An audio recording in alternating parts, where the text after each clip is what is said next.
Shalom and welcome to another in our series of podcasts from Temple Beth Am, a dynamic center for conservative Judaism in Los Angeles. This is a recording of a Shabbat sermon by Rabbi Adam Kligfeld. Shabbat Shalom, everyone. I really want to look around the room and say Shabbat Shalom, and you're not here. You're not here. You will be here. You'll be here soon. I don't know when, but you'll be here soon. We're watching every metric possible to see when the first time we can permit people to come even in small numbers to daven in the building. It's not going to be this week or next week, maybe next month. And as I've been saying and been writing throughout, we're taking into account all possibilities as we imagine the high holidays, which are coming sooner rather than later. But for now, I'm here and you're there, and your sanctuary is your home, and your home is your sanctuary. And here's some thoughts for Parshat Emor.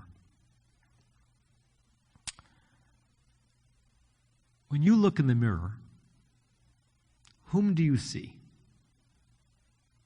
What do you see? And someone asks you, who are you? What's your answer? And what would it be if you thought about it rather than just gave a knee-jerk answer? When we meet people for the first time, one of the first questions that's asked is, what do you do?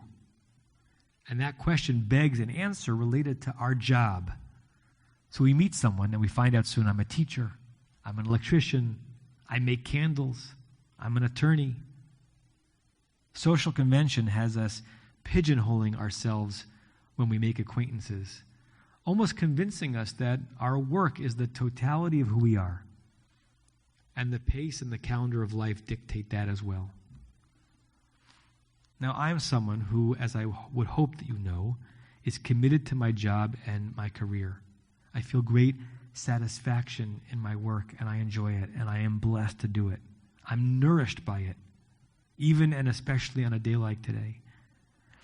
And yet I remember a sense of sadness when I realized at some point early on in my life just how many of one's good waking hours are devoted to a profession that you mostly choose in your 20s, or to a job that you might have landed in by happenstance.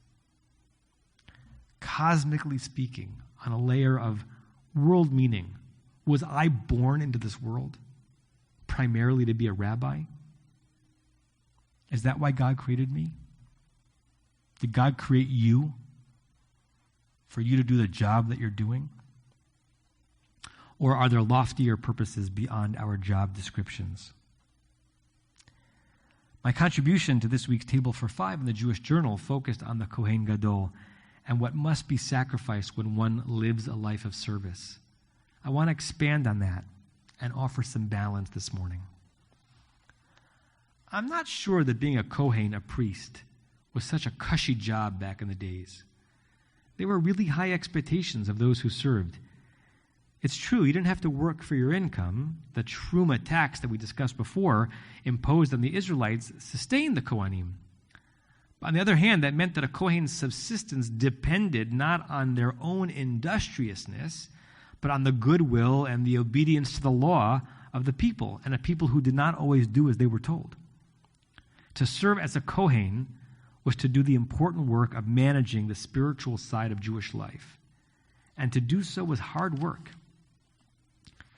I think there was an emotional challenge to the work as well, as we saw in the beginning of the Parsha. In the opening lines of Parshat Emor, we're told that a Kohen had to be constantly alert, constantly on call. Imagine a doctor who never had a weekend or a night off. Perhaps imagine a doctor during a pandemic. A doctor always on call, ready at any moment to rush to work. Think of how limited this doctor's experience of the world would be. Limited travel, in a world where he could travel, to ensure that he could make it to the hospital in an emergency. No wine or beer ever, or casual drinking, lest she find herself needed for a procedure and even slightly impaired by the glass of wine. The work would be fulfilling to serve the health of other people, but also constraining. I think that was the reality of the Kohanim. Because serving in the temple required them to be tahor, flowing with life, they could not afford to allow themselves contact with anything that would make them tameh, or touching death. And principally, they needed to avoid contact with a corpse, lest their being tameh would prevent them from offering a sacrifice for those who were still alive, or doing some other task. We might tend to think of it as a benign limitation, right? Who really would feel held back by the prohibition of touching a corpse? Indeed, it's a limitation nearly all of us put on ourselves anyway. When was the last time you did that? But I want you to remember how death and mourning took place in the ancient world. There were no professional intermediaries.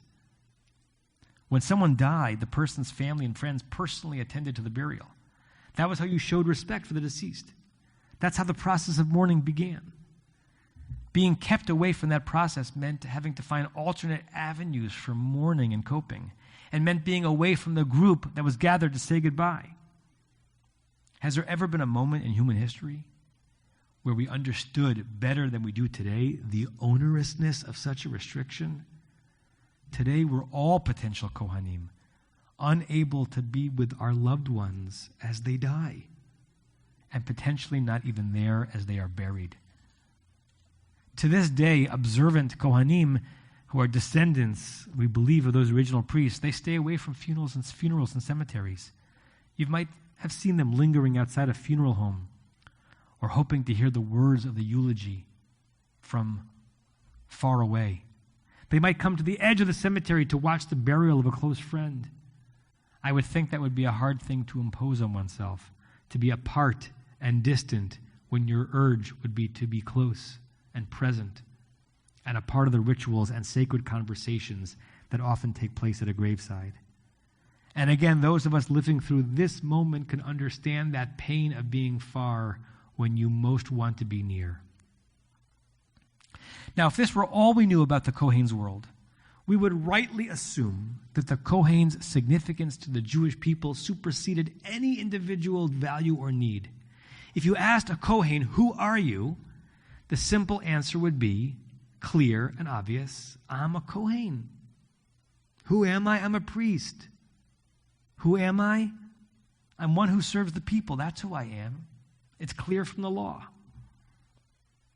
But two exceptions to the rule about touching a corpse can help us understand the Torah's concern for a life of balance, a life of multiple duties and commitments, even for the ancient Kohanim. The first exception, as we spoke about at the beginning of the parsha, was for immediate family, for every Kohen except the Kohen Gadol. As you may know, there are 7 family members for whom a Jew must formally mourn or sit Shiva and say Kaddish: mother, father, brother, sister, son, daughter, God forbid, and spouse.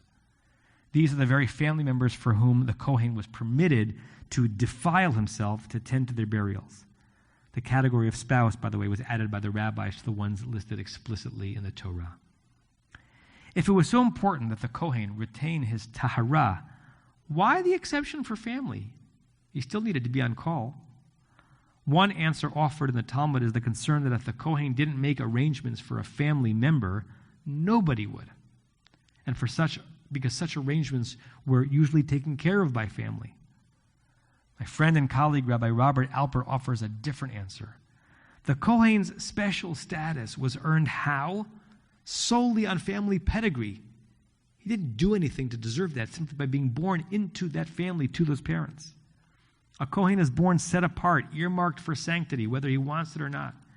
And so he must honor his immediate family who bequeathed him that special role by participating in their funerals, even if it takes him away temporarily from being able to serve the people at large. I think the living lesson is that we must honor the family structure that defines who we are. No job is so sacred that it deserves to completely push aside family bonds. When a family member dies, a Kohen is not a priest or a communal servant. A Kohen is a father and a husband and a brother and a son. How much more so is that true for us? Professional duty is, at times, the only thing we must focus on, given our line of work. And professional duty is at times circumscribed by things in life that are just more important. And as non-Kohanim, part of the challenge of life is determining when to let our family roles play most prominently.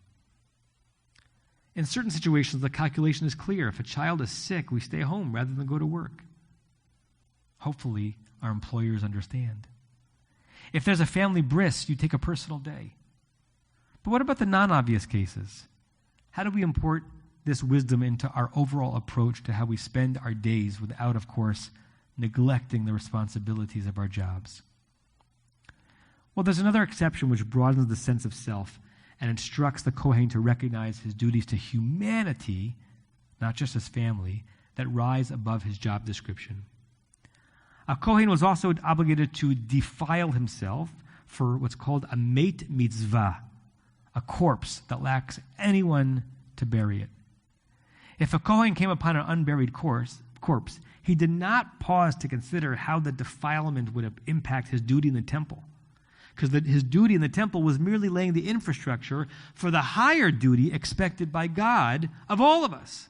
And that's the duty to treat one another with dignity and to see each human being as being in God's image. No person in God's image deserves to be left unburied. And so the Kohen's conventional duty of remaining prepared to work in the temple yielded to the absolute duty of taking care of God's creations. Tending to the meit mitzvah would have the Kohen say of himself, I am a priest, but I'm not just a priest. I'm a fellow human being. I'm a creation of God like this dead person before me. I am a soul in many ways no different than any other that God created. Now the balance goes both ways. I don't want you to misunderstand me as reading the tradition pushing us away from taking our jobs seriously, God forbid. And so I want to invoke with pride the teaching of the Rambam Maimonides, who said that Jews must have a livelihood, no matter how much Torah they want to study, no matter how much they think they are a servant of God. They may want to spend all their time doing sacred things. The Rambam says they are obligated to work. Why? Because for the Rambam Maimonides, the issue was industriousness and generativity. You have to be involved in some labor or some productive purpose that helps move the work along. And you have to be as committed to that as you are committed to your sacred duties, because he believed that that commitment to secular productivity was instrumental in actually living out your life as a person of religious faith. The Rambam understood that we need structure in our lives too, more structure even than is afforded by unadorned ritual and study. I want to add another important reason to work, which is even more resonant during this era we're working through, and be committed to it. In this day and age, we're just not Kohanim. Not even Kohens are Kohanim. They might be descendants of them, but the chain of that transmission, some people believe, is lost. But even if they are descendants, they're not serving in a temple. They have jobs like the rest of us. We all have to work for our sustenance these days. Sometimes harder than we'd like to. We've got to earn it. For these and many other reasons, it's important to be committed to our work. Committed to it, but not necessarily only defined by it at all times. And in this human moment, above all others, perhaps, it's a wise thing to be exceedingly grateful to have work if we have it, and I am, given so many who lack it and who are suffering as a result. And if we have work, to be committed to it. I imagine a Kohen might have felt pulled in different directions, pulled by conflicting commitments. It's a feeling to which we can all relate. There's a midrash from the collection called the Mechilta that suggests that in laying out the terms of the Kohen's duty, God understood the sensitivity of the issue. The verb most commonly used to describe God's talking to anyone in the Torah is, as many of you know, daber. Vaydaber Adonai el Moshe lemor, daber el bnei Yisrael. God spoke to Moses saying, speak to the people of Israel, dalid bet reish daber. In a few cases, the verb used is emor, amar, aleph, mem, resh, like in the name of our parsha. Now, we might generally just translate the words the same way. They both can mean speak, they both can mean say. But the Mechilta notices that emor is used when a softer tone would be called for. And the rules of the Kohen in this week's parsha are introduced by an emor, which is the name of the parsha. It's as if God used gentle language to lay out the rules in the following way. Kohanim, I request of you to be focused on your temple obligations and not to defile yourself. I request. I don't demand with daber. I request with amar. It's a subtle distinction because obviously it was a command in some way. It was an obligation. But it was an obligation suggested by the Mechilta that's softened by God's understandings of the feelings of the Kohanim who were called into duty perhaps without their volition. How pulled they were. How dual devotions were a real challenge then as they are today.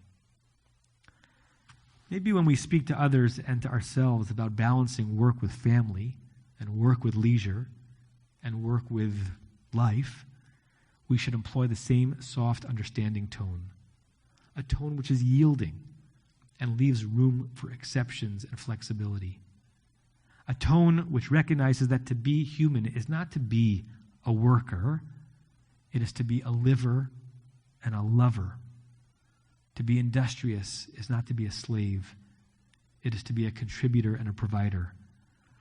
And to be alive is to be living the life, mostly, that you want and deserve to live. Who are you? What is your ideal answer to that question if you thought about it?